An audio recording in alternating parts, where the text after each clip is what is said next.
Language work में क्या है, कहता है meals will be served outside on terrace. Terrace पे, छत पे जो है वो मील्स सर्व की गई, परोसी गई, लेकिन यहाँ पे वेदर परमिटिंग, क्योंकि मौसम ने हमें वह क्या किया, मतलब कि मौसम अच्छा रहा, तो वेदर परमिटिंग यहाँ पे। लेकिन हम क्या नहीं कह सकते, ऐसा नहीं कह सकते, but we can not say whether meals will be served outside on terrace weather allowing. ठीक है, वेदर एलोइंग हम इसका इस्तेमाल नहीं कर सकते हैं किसकी जगह पे, वेदर परमिटिंग की जगह पे। क्यों, यहाँ पे ये दो वर्ड्स देख लीजिए, वेदर एलोइंग और whether permitting. Because permitting collocates, permitting जो है वो कलोकेट है विद वेदर, वेदर के साथ जो है वो कलोकेट है, कलोकेशन है, ठीक है। एंड एलोइंग डज नॉट, और एलोइंग जो है वो कलोकेट नहीं है, वेदर का कलोकेट जो है एलोइंग नहीं है, इसलिए हम वेदर परमिटिंग बोल सकते हैं लेकिन वेदर एलोइंग नहीं बोल सकते हैं। देख लीजिएगा यहाँ पे अब कलोकेशन जो आपने पढ़ा, कलोकेट होता क्या है, तो कलोकेशन जो है यहाँ पे दी है definition, it is the way in which particular word tend to occur और belong together as is clear from the above example. कहता है कि जो कलोकेशन होता है वो इट इज़ द वे, एक ऐसा तरीका है इन विच पर्टिकुलर वर्ड्स, ये कुछ मखसूस वर्ड्स होते हैं, ठीक है, जिनके साथ हम क्या करते हैं, कोई दूसरा वर्ड लगा के उनको क्या करते हैं, सेंटेंस में लगाते हैं। ये नहीं कि हम किसी भी वर्ड्स को कलोकेट बोल सकते हैं या ऐसा होता है, ये कुछ मखसूस वर्ड होते हैं या कोई एक मखसूस तरीका होता है जिससे ये वर्ड जो है वो बनाए जाते हैं, वर्ड्स को ट्रेंड किया जाता है, ऑकर किया जाता है, तो वो दो वर्ड्स को मिला के हम उनको सेंटेंस में यूज करते हैं। जैसे यहाँ पे वेदर एलोइंग नहीं था, वेदर परमिटिंग था, तो वेदर परमिटिंग जो है वो कलोकेट है। अब देख लीजिएगा यहाँ पे बता रहा है, now match the following, match the words on the left with the words on right to from common collocates. ठीक है, कलोकेट्स आपने इनके बनाने हैं। अब वहाँ पे आपकी बुक पे जो है वो इधर उधर करके दिए हैं, लेकिन यहाँ पे इनका आंसर है ठीक। वर्क आपको दिया है, वर्क के सामने आपको बुक पे दिया है सक्सेस, लेकिन सक्सेस नहीं इसका आएगा, इसका आएगा वर्क एथिक। वाइड का क्या आएगा, वाइड ओपन। वेल का क्या आएगा, वेल अवेयर। ग्रेट का आएगा सक्सेस, ग्रेट सक्सेस। और वाइडली, वाइडली इम्पॉर्टेंट, ठीक है। लेकिन यहाँ पे आपको जो ये वाले दिए हैं ये बुक पे थोड़े ऊपर नीचे करके दिए हैं, लेकिन यहाँ पे ये करेक्ट लिखे गए हैं। जो वर्क के साथ आएगा, वर्क एथिक आएगा, वाइड ओपन आएगा, वेल अवेयर। तो ये कलोकेट्स हैं, मतलब कि कुछ ऐसे वर्ड्स हैं जो स्पेसिफिक किए गए हैं, जो पर्टिकुलर वर्ड्स हैं जिनके साथ दूसरा वर्ड्स जोड़ा गया है। और वो दूसरा वर्ड जो है हम ऐसे नहीं जोड़ते हैं, जब वो वर्ड जो है उसका रूल है कि कुछ वर्ड्स ऐसे होते हैं जिनको हम उन्हीं वर्ड्स के साथ मखसूस जोड़ते हैं। तो ये कलोकेट्स होते हैं कुछ। यहाँ पे ये वाला इंपॉर्टेंट है आपके लिए, क्योंकि ये T2 वाला लेसन है, तो इसमें ये जो है आपको आएगा ही आएगा। नेक्स्ट आते हैं हम, किस पे बारी आएगी, अब ग्रामर वर्क पे। तो ग्रामर वर्क में आपने क्या पढ़ना है, आज कुछ क्लासेस पढ़ने हैं। तो यहाँ पे देख लीजिएगा, एक नॉन क्लास है, ठीक है। क्लास कितने टाइप्स के दिए हैं आपको, 3 टाइप्स के यहाँ पे क्लासेस दिए हैं। एक नॉन क्लास के बारे में आपने पढ़ना है, एक एडजेक्टिव क्लास के बारे में, और एक एडवर्ब क्लास के बारे में पढ़ना है। 3 अलग अलग क्लासेस है, एक non class, adjective class and adverb class.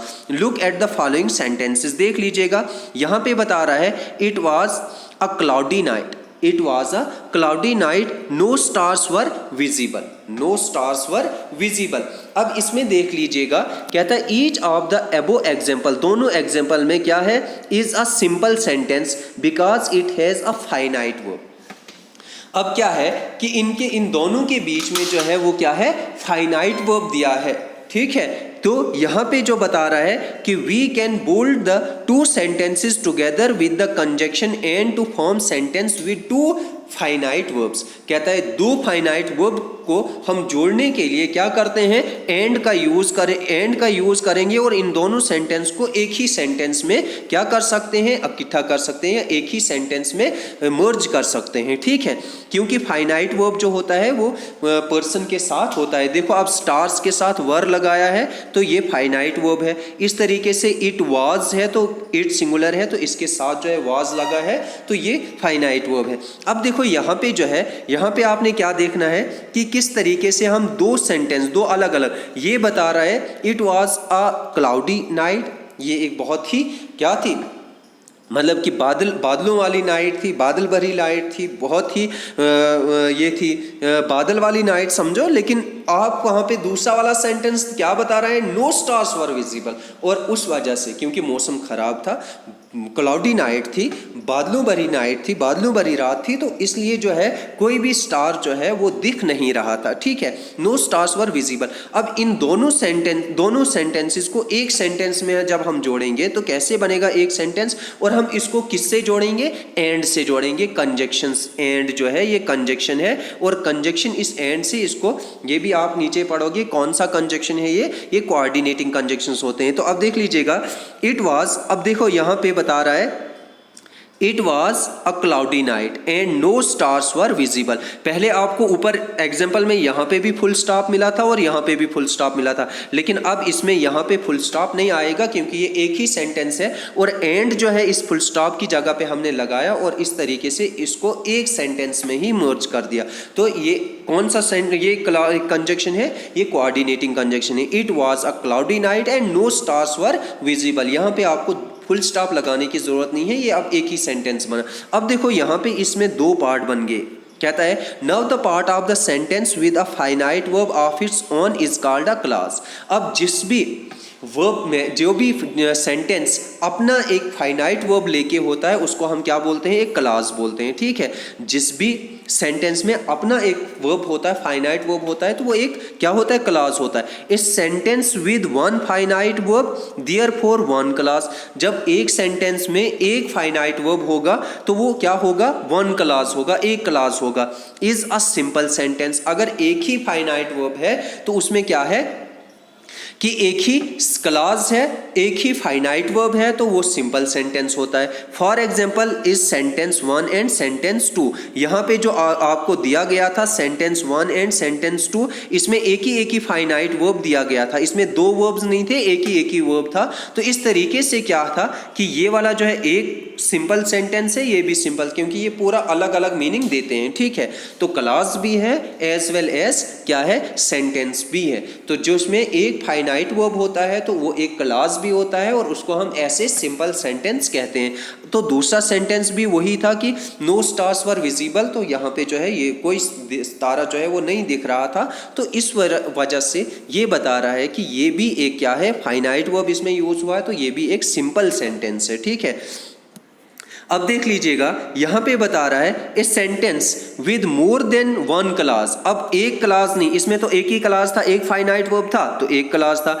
तो a sentence with more than one clause मतलब एक क्लॉज से ज्यादा इज आइदर ए कंपाउंड और कॉम्प्लेक्स सेंटेंस। वो या तो कंपाउंड सेंटेंस, वो फिर सिंपल सेंटेंस नहीं होगा, वो क्या होगा, वो तो कंपाउंड सेंटेंस होगा या फिर कॉम्प्लेक्स सेंटेंस होगा। अब वो कंपाउंड कैसे बनेगा और कॉम्प्लेक्स कैसे बनेगा वो भी आपने देखना है। अब देखो सेंटेंस 3 एबो इज कंपाउंड सेंटेंस। अब देख लीजिएगा यहाँ पे जो ऊपर दिया गया है, जो हमने दो सेंटेंसेस को मिला के एक सेंटेंस बनाया था और एंड से इसको जोड़ा था, तो ये कंपाउंड सेंटेंस था। कौन सा सेंटेंस था, ये कंपाउंड सेंटेंस। क्यों था कंपाउंड सेंटेंस, क्योंकि इसमें भी अपना फाइनाइट वर्ब है और इसका इधर भी फाइनाइट वर्ब है, और दोनों सेंटेंसेस, दोनों क्लॉजेस जो है अगर हम इसको अलग अलग करके लिखते थे तो तब भी ये पूरा मीनिंग देता था। लेकिन ये एक दूसरे पे डिपेंडेंट नहीं है, तो इसलिए ये क्या है, ये कंपाउंड सेंटेंसेस हैं। ठीक है, अब देख लीजिएगा यहां से नीचे हम यहां पे बात करते हैं लाइक। यहां पे सेंटेंस लाइक है, यहां पे a sentence in which compound sentence कौन सा होता है, in which clauses are joined by coordinating conjunction. जो मैंने आपको बोला था कि ये कंजक्शन जो है, ये एंड जो ऊपर लगाया आपने, वो कौन सा है, वो कोऑर्डिनेटिंग कंजक्शंस है। तो कोऑर्डिनेटिंग कंजक्शंस लगाने से कंपाउंड सेंटेंस में ही ये यूज किए जाते हैं। तो कौन से कोऑर्डिनेटिंग, इसको हम फैन बॉयज के नाम से भी जाने जाते हैं मोस्टली जो कोऑर्डिनेटिंग कंजक्शंस होते हैं, लेकिन उसके अलावा भी कुछ आते हैं, देख लीजिएगा। एंड और nor but while although and so on, इस तरीके से बहुत सारे सेंटेंस कोऑर्डिनेटिंग कंजक्शन, वो जिस वक्त हम कंजक्शन पढ़ेंगे उस वक्त मैं बता दूंगा। अब देखो remember that compound sentences can have more than two clause. अब कंपाउंड सिंपल सेंटेंस में एक क्लास होता है, एक सिंपल सेंटेंस बनता है, लेकिन सेंटेंस में, कंपाउंड सेंटेंस में क्या होता है, एक से ज्यादा क्लासेस होते हैं। लेकिन कौन से क्लासेस होते हैं, वो इंडिपेंडेंट क्लासेस होते हैं। अगर उनको हम अलग अलग करेंगे तो भी उनका मीनिंग जो है वो सामने आ जाता है, निकल जाता है, तो उनको कंपाउंड सेंटेंसेस बोलते हैं। यहाँ पे देख लीजिएगा, कहता है it was cloudy night and no stars were visible but we decided to go back. अब देखो यहाँ पे क्या है, एक क्लास है यहां से यहां तक, दूसरा क्लास है यहां से यहां तक, तीसरा है we decided to go back. ठीक है, तो तीन क्लासेस तो बट से जोड़ा गया और यहाँ पे एंड से जोड़ा गया, दो कोऑर्डिनेटिंग कंजक्शन से तीन अलग अलग क्लासेस को जोड़ा गया है। तो ये क्या है, all the classes is a compound sentence is और इंडिपेंडेंट, मतलब इसमें जितने भी क्लासेस हैं, एक क्लास यहाँ से यहाँ तक है, देख लीजिएगा ये वाला एक क्लास है, ये यहाँ से नो स्टार्स वर विजिबल यहाँ से लेकर तो यहाँ तक दूसरा क्लास है, और we decided to go back जो है ये तीसरा क्लास है। ठीक है, अब क्या है, ये जो तीसरा क्लास है देख लीजिएगा, एक क्लास यहाँ से यहाँ तक है, कहाँ से कहाँ तक है, it was a cloudy night, ये एक, दूसरा है नो स्टार्स वर विजिबल, दूसरा है, तीसरा क्लॉज क्या है, वी डिसाइडेड गो बैक। अब ये तीन है, एक, दो और ये जो है तीसरा है, तो तीन क्लासेस जो है अलग अलग है। अगर हम इनको अलग अलग पढ़ेंगे तो ये पूरा पूरा मीनिंग दे देते हैं, तो ये इंडिपेंडेंट है। यहाँ पे जो बता रहा है आपको नीचे, कहता है कि ऑल द क्लासेस, मतलब तीनों क्लास जो है वो कंपाउंड सेंटेंस को बनाते हैं या कंपाउंड सेंटेंस में आए हैं। और इंडिपेंडेंट, कंपाउंड सेंटेंस और इंडिपेंडेंट, ये कंपाउंड सेंटेंस है और तीनों क्या है, इंडिपेंडेंट है। मतलब अगर हम इनको अलग अलग करेंगे तो हमें समझ आ जाएगी। That is they can stand as an independent sentence. अगर हम इनको अलग अलग लिखेंगे तो भी ये क्या करेंगे, मतलब मीनिंग दे देंगे। लेकिन they are called coordinate clause, उनको हम क्या बोलते हैं, कोऑर्डिनेट क्लास भी कहते हैं। ठीक है, अच्छा उसके बाद क्या बता रहा है, कहता है now look at the following sentences. अब हमने नीचे के सेंटेंसेस को देखना है, क्या बता रहे हैं ये वाले सेंटेंसेस। कहता है नंबर 5 जो है, the players walked into the field when the referee ब्लीव the whistle. अब देखो यहाँ पे when the referee ब्लीव the whistle, जब रेफरी ने विसल बजाई, तो इसका हमें कोई पता नहीं चल रहा है, मतलब इसका मीनिंग हमें कुछ पता नहीं चल रहा है कि कब विसल रेफरी ने बजाई। ये वाला जो है the players walked into the field, मतलब खिलाड़ी जो है वो चल रहे थे, कहाँ से, फील्ड में, मैदान में चले गए, मैदान में चल रहे थे। कब चल रहे थे, जब रेफरी ने विसल बजाई। अगर हम इस क्लास को when the referee ब्लीव the whistle कितना बताएंगे, इसको अलग करेंगे तो ये मीनिंग नहीं देगा, इसलिए ये जो है ये क्या बन जाएगा, कॉम्प्लेक्स सेंटेंस बनेगा। क्यों, क्योंकि इसमें एक डिपेंडेंट क्लास है और एक इंडिपेंडेंट क्लास है, और ये वाला क्लास जो है ये डिपेंडेंट क्लास है। कौन सा क्लास है, ये डिपेंडेंट है और ये इंडिपेंडेंट। अगर इंडिपेंडेंट क्लास होता है, 2 या 3 क्लासेस इंडिपेंडेंट होते हैं, उनको हम अलग करते हैं तो वो कंपाउंड बनाते हैं। और अगर हम एक डिपेंडेंट होता है और एक इंडिपेंडेंट होता है, तो उनको जब हम जोड़ते हैं तो वो क्लास, वो सेंटेंस कौन सा बनता है, वो कॉम्प्लेक्स सेंटेंस बनता है। यही आगे इसमें बताएगा, देख लीजिए। In the above example the clause the players walked into the field can stand as independent, वो इंडिपेंडेंट, इसको किसी दूसरे सेंटेंस की जरूरत नहीं है। Sentence is called main clause, इसको मेन क्लास भी कहते हैं, इसको प्रिंसिपल क्लास भी कहते हैं, और इंडिपेंडेंट क्लास या और इंडिपेंडेंट क्लास भी कहते हैं। जो इंडिपेंडेंटली मतलब कि अलग से बनता है उसको प्रिंसिपल क्लास भी कहते हैं। अब देखो यहाँ पे कहता है बट द क्लास, जो दूसरा क्लास है, कौन सा क्लास, जो यहाँ से when the referee ब्लीव the whistle, यहाँ से यहाँ तक, तो ये समझ हमें नहीं आती है जब तक ना हम इसके साथ पहला वाला clause, main clause, principal clause, independent clause जोड़ेंगे, तब तक ये हमें मीनिंग नहीं देगा। जैसे depends on the main clause, ये क्योंकि ये डिपेंड है किस पे, मेन क्लास पे। कौन सा वाला, ये दूसरा इंडिपेंडेंट क्लास जो है ये डिपेंड है दूसरे क्लास पे, तो इसको हम क्या बोलते हैं, सबऑर्डिनेट क्लास कहते हैं। जो दूसरे कोऑर्डिनेटिंग क्लास पे डिपेंड होता है या मेन क्लास पे डिपेंड। मेन क्लास, सब कोऑर्डिनेट क्लास और प्रिंसिपल क्लास, ये तीनों एक ही क्लास के नाम है जो अलग भी लेंगे तो भी मीनिंग देता है। लेकिन जो डिपेंडेंट या सबऑर्डिनेट क्लास होता है वो अलग लेने से वो मीनिंग नहीं देता है। तो ऐसे वाले क्लास को when the referee ब्लीव the whistle, ये क्या है, ये एक डिपेंडेंट क्लास है, ठीक है। और इसको हम क्या बताते हैं, सबऑर्डिनेट क्लास बताते हैं। क्या बताते हैं, या तो सबऑर्डिनेट क्लास, इसके दो नाम है, और जो दूसरा वाला क्लास है वो उसके तीन नाम है। एक उसमें प्रिंसिपल क्लास भी हम जोड़ देते हैं, मेन क्लास बोलते हैं या कोऑर्डिनेट क्लास बोलते हैं। इसको डिपेंडेंट क्लास बोलते हैं और इसको क्या बताते हैं, सबऑर्डिनेट क्लास बताते हैं। A sentence having one main class, एक सेंटेंस जिसमें एक मेन क्लास होता है और क्या होता है, या प्रिंसिपल क्लास होता है, तो उसको वन और मोर डिपेंडेंट क्लासेस, एक या एक से ज्यादा जो है वो क्या होते हैं, डिपेंडेंट क्लास होती हैं या subordinate, is a complex sentence. वैसे सेंटेंस को हम क्या बताते हैं, कॉम्प्लेक्स सेंटेंस बताते हैं। याद रख लीजिएगा, ध्यान दीजिएगा। कहता है कि अगर एक सेंटेंस क्या होता है, एक वाले सेंटेंस में एक डिपेंडेंट क्लास होता है, उसको अगर हम अलग करेंगे तो वो क्या करता है, वो मीनिंग देता है, और दूसरे जो क्लासेस होंगे वो उस पर डिपेंड करेंगे, तो ऐसे वाले सेंटेंस को हम कॉम्प्लेक्स सेंटेंस बोलते हैं। नेक्स्ट देख लीजिएगा, in each of the following complex sentences the dependent clause has been underline. अब इसमें क्या किया गया है, अंडरलाइन किया गया है। कौन सा क्लास, डिपेंडेंट क्लास अंडरलाइन किया गया। अभी यहाँ पे आपको अंडरलाइन नहीं किया गया है, मैं अभी अंडरलाइन इसको करता जाऊंगा, वो मैं बताता जाऊंगा कि कौन सा डिपेंडेंट क्लास इसमें अंडरलाइन किया गया है। अब देख लीजिएगा, a guest is welcome, a guest is welcome मतलब एक गेस्ट का स्वागत किया गया, लेकिन यहाँ पे जो है, यहाँ पे क्या करना है, when he stay too long, यहाँ पे सॉरी अनवेलकम है, तो when he stays too long, तो ये आपको अंडरलाइन करके रखा मैंने, ये क्या है, ये डिपेंडेंट क्लास है। और ये इंडिपेंडेंट कौन है इसमें, ए गेस्ट इज अनवेलकम, ये इंडिपेंडेंट है। और डिपेंडेंट कौन है, when he stays too long, जब वो बहुत देर तक, तो हमें पता नहीं है कौन बहुत देर तक रहता है, तो ये हमें बताएगा कौन, इंडिपेंडेंट क्लास बताएगा या मेन क्लास या प्रिंसिपल क्लास बताएगा कि गेस्ट को अनवेलकम होता है जब वो बहुत देर तक बैठता है या रुकता है। अब नेक्स्ट सेंटेंस जो है यहाँ पे है, कहता है pay attention to what he is going to से।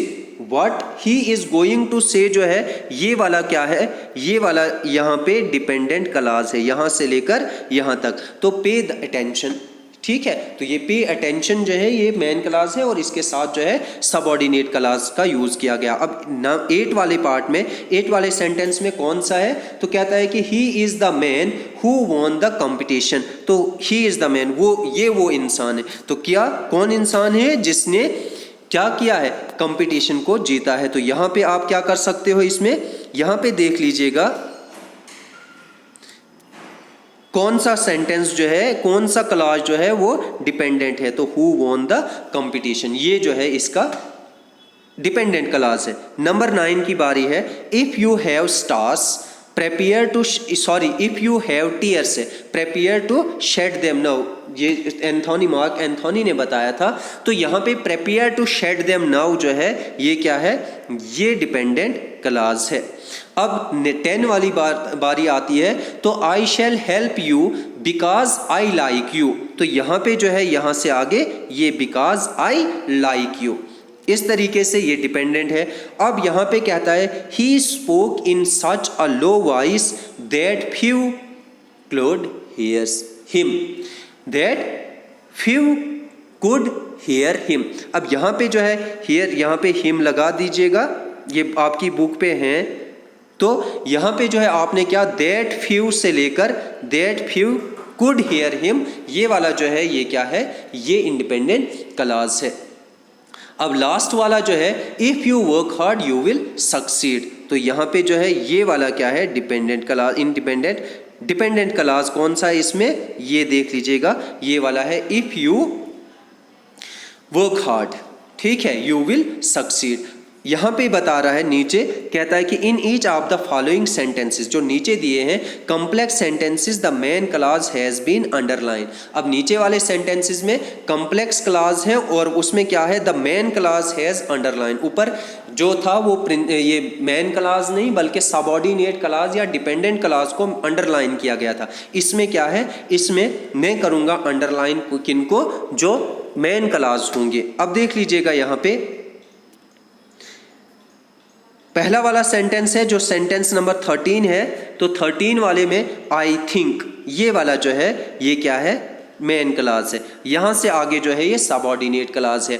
अब इसमें क्या है, मेन क्लॉज ही रिप्लाइड, तो दैट के बाद जो है वो डिपेंडेंट क्लॉज है। इसी तरीके से तीसरे में या 15th में एवरीवन जो है ये वाला क्लॉज है, everyone who knows you appreciate your efforts. तो इसमें जो है एवरीवन और अप्रिशिएट योर एफर्ट्स जो है ये क्या है, कॉम्प्लेक्स सेंटेंस इसको बनाता है, मतलब मेन क्लॉज जो है वो दिए गए हैं यहाँ पे अंडरलाइन में। ये अपनी बुक पे भी देख लीजिएगा, वहाँ पे भी अंडरलाइन किए हुए हैं। अब देखो यहाँ से आगे हम चलते हैं तो देखते हैं, notice that the sentence 12 and 13 have two independent clause each. 12 and 13, तो यहाँ पे देखो 12 और 13 को, या यहाँ पे जो है क्या दिया गया है, व्हेन द रेन स्टॉप। यहाँ पे 13 14 को, सॉरी एक मिनट ज़रा, क्या है यहाँ पे, विच यू गेव हिम। तो ये वाला जो है इसमें ये भी क्या है, एक डिपेंडेंट क्लॉज है। तो यहाँ पे देख लीजिएगा, यहाँ पे क्या है, कहता है कि notice that sentence 12 and 13 have two independent clauses. ठीक है, तो छोड़िए इसको, अब आते हैं हम असली मुद्दे पे। Now state which of the following sentence are compound and और कॉम्प्लेक्स सेंटेंस। ठीक है, ये वाला आपके लिए जो है वो इम्पॉर्टेंट है और यहाँ से आपको पता चलेगा कि आपके पास कौन सा कॉम्प्लेक्स सेंटेंस है और कौन सा कंपाउंड सेंटेंस है और कैसे है।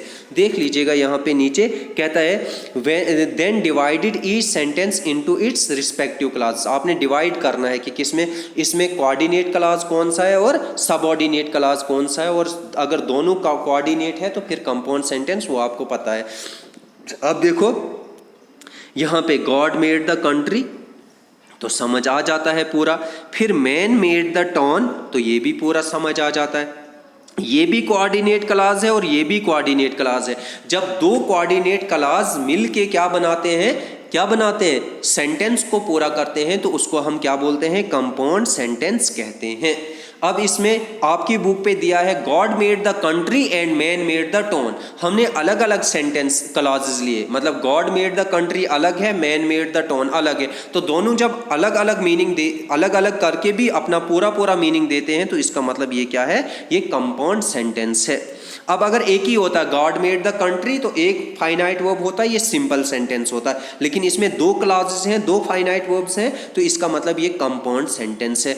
नंबर 2 पे आ जाते हैं। नंबर 2 क्या है, कहता है he tried hard, coordinate clause बन गया। ही डिड नॉट सक्सीड, फिर भी वो उसको कामयाबी नहीं मिली, तो कोऑर्डिनेट सेंटेंस है। दोनों कोऑर्डिनेट है, ये वाला क्लॉज भी कोऑर्डिनेट है और ये वाला क्लॉज भी कोऑर्डिनेट है। तो दो कोऑर्डिनेट क्लॉज को मिला के जो है हम क्या बनाते हैं, कंपाउंड सेंटेंस बनता। एक अगर सबऑर्डिनेट होता है, एक कोऑर्डिनेट होता है, तो फिर कॉम्प्लेक्स हो जाता, लेकिन ऐसा नहीं है। अब देख लीजिएगा, I am the child of the ocean, I am the child of the ocean and this is my lot. ठीक है, तो यहाँ पे भी वही बात आती है। तो यहाँ पे जो है आपने देखना है, ये वाला क्लॉज भी मेन क्लॉज है, ये वाला क्लॉज भी मेन क्लॉज है या कोऑर्डिनेट क्लॉज है, जो कहो आप, मेन क्लॉज कहो, प्रिंसिपल क्लॉज कहो, मैं या कोऑर्डिनेट क्लॉज कहो, तो वही एक ही बात है। तो उसको जब दो मेन क्लॉज या दो कोऑर्डिनेट क्लॉज मिला के जब बनाता है सेंटेंस, तो उसको हम वैसे ही कंपाउंड सेंटेंस बनाते हैं। अब देखो इसमें कॉम्प्लेक्स सेंटेंस है। यहाँ पे क्या है, ही टैम्स एनिमल्स। ठीक है, ये क्या है, ये कोऑर्डिनेट, क्योंकि ये पूरा मीनिंग दे रहा है। लेकिन because he is fond of them, हमें पता ही नहीं है किसका वो चाहने वाला है या किसको पसंद करता है। Because he fond of them, वो उनको पसंद, किनको पसंद ये पता नहीं है। जब तक ना हमें पता लगेगा कि ही टैम्स एनिमल्स, ये हमें बता रहा है कि वो सेंटेंस, ये दूसरा वाला क्लॉज जो है because he fond of them जो है, ये डिपेंडेंट है किस पे, ही टैम्स एनिमल्स पे, इस वाले पे। तो इसका मतलब जब ये डिपेंडेंट है, तो ये ये डिपेंडेंट क्लॉज है या इसको हम सबऑर्डिनेट क्लॉज बोलते हैं। इसलिए एक सबऑर्डिनेट क्लॉज है, एक कोऑर्डिनेट क्लॉज है, तो ऐसे वाले सेंटेंस को हम कॉम्प्लेक्स सेंटेंस कहते हैं। नंबर 5 पे आते हैं, तो नंबर 5 क्या है? We were soon friends. एक क्लॉज है, though I had not seen Noora she was a small baby. अब देख लीजिएगा, though I had not seen Noora she was a small baby, तो ये सबऑर्डिनेट क्लॉज है, ठीक है। हालांकि मैंने उसको तब तक नहीं देखा था, तो क्या हुआ वो हमें पता नहीं है, क्योंकि इससे ये हुआ कि वो जल्दी फ्रेंड्स बन गए। वी वर सोन फ्रेंड्स, तो ये कोऑर्डिनेट क्लॉज है, वी वर सोन फ्रेंड्स। और ये वाला जो है ये सबऑर्डिनेट क्लॉज है या डिपेंडेंट क्लॉज है। तो एक डिपेंडेंट और एक इंडिपेंडेंट, एक मेन क्लॉज और एक कोऑर्डिनेट, या एक सबऑर्डिनेट क्लॉज और एक कोऑर्डिनेट क्लॉज मिला के जो है वो क्या बनाते हैं? कॉम्प्लेक्स सेंटेंस बनाते हैं। तो ये कॉम्प्लेक्स सेंटेंस बन जाता है यहाँ पे।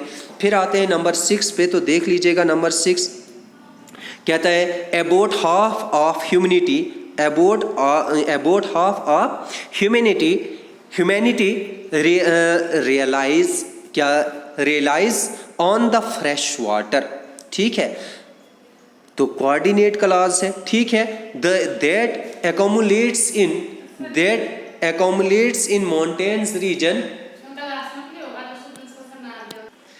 that accumulates in mountainous regions like the Himalayas।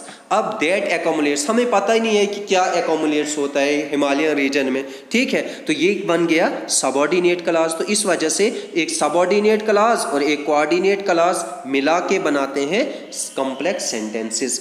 Next आते हैं हम 10 पे, तो 10 नंबर 10 जो है यहाँ पे बता रहा है these things are beyond all understanding. तो कोऑर्डिनेट क्लॉज बना, हमें पता चल गया, इसका मीनिंग पूरा निकल रहा है, ठीक है। आई डू फियर ऑफ देम, अब किनके बारे में हमें डर है वो पता नहीं है, तो ये भी क्या है? सॉरी, यहाँ पे आई डू फियर ऑफ देम, तो यहाँ पे मुझे उनसे डर लगता है, ठीक है। तो ये भी कोऑर्डिनेट क्लॉज बन जाता है, ये दोनों कोऑर्डिनेट क्लॉज है। देख लीजिएगा फिर से, these things are beyond all understandings, ठीक है।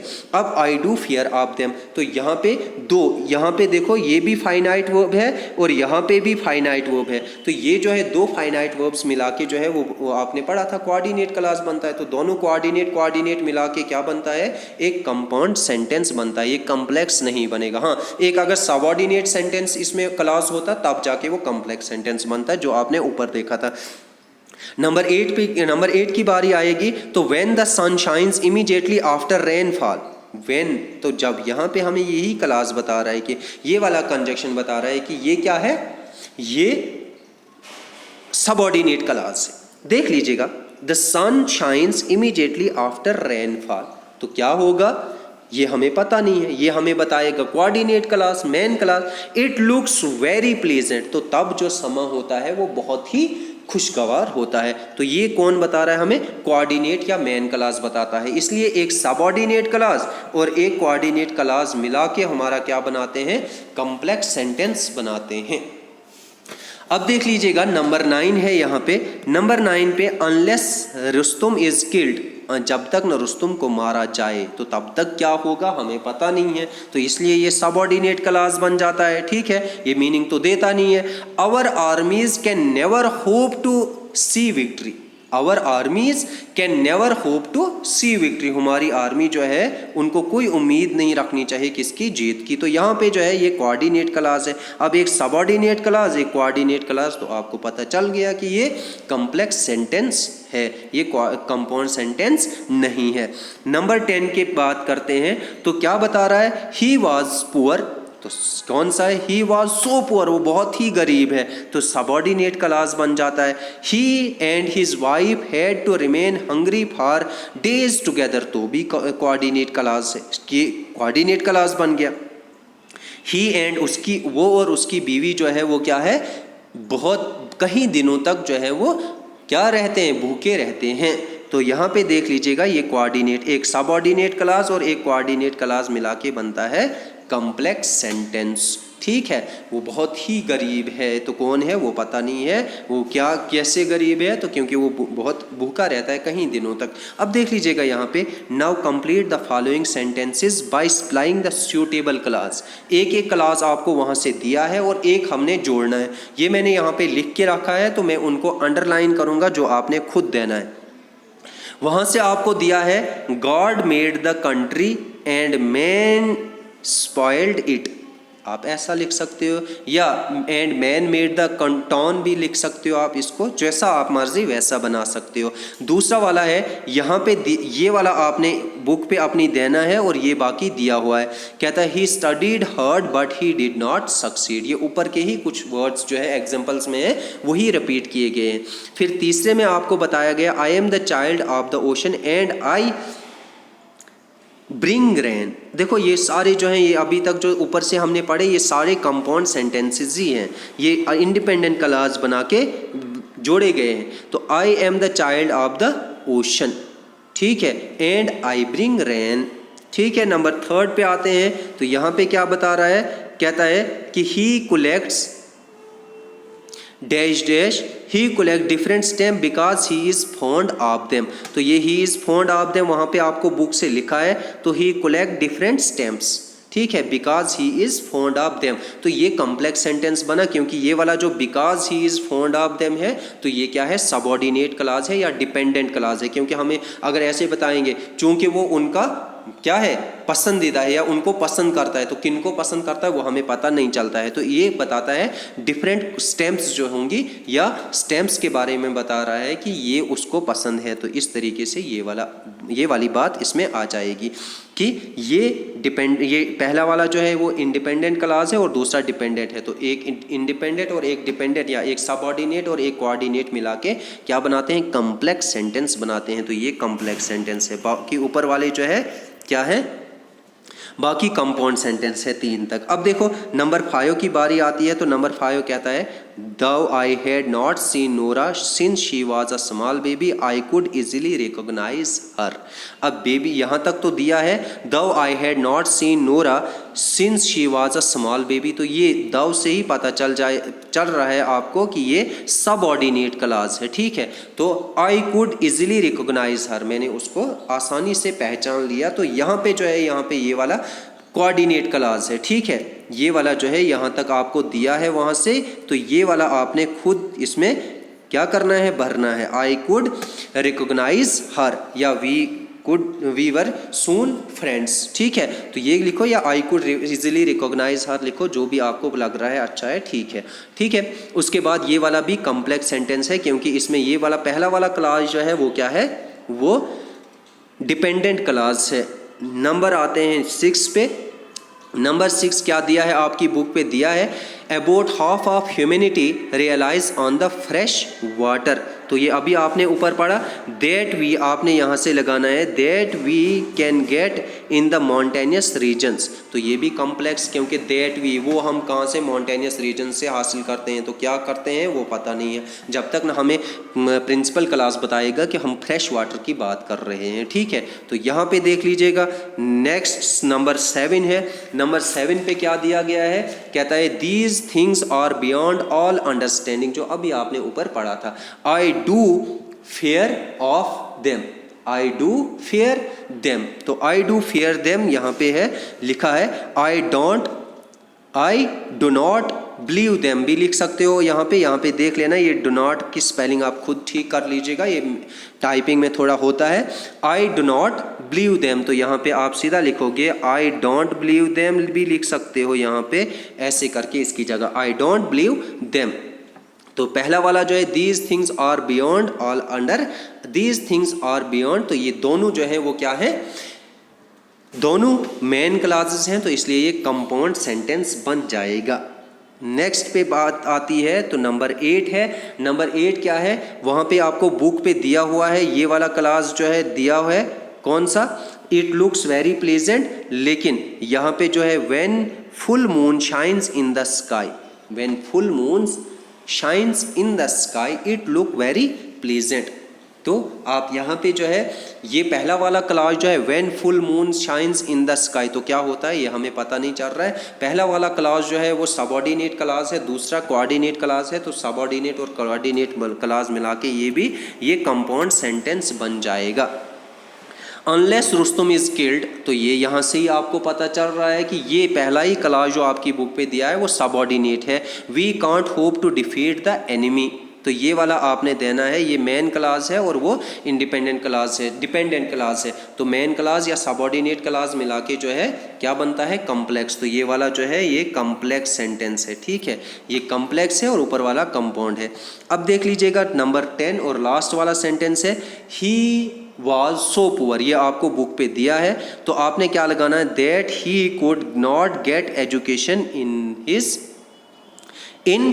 His life. तो एक वाला sentence he is so poor, ये सबऑर्डिनेट क्लास है, that he could not get education in his life, तो ये जो है ये मेन क्लास है। तो इस तरीके से ये भी कम्प्लेक्स सेंटेंस बनता है। तो ये था आज आपका lesson. Thanks and have a nice day.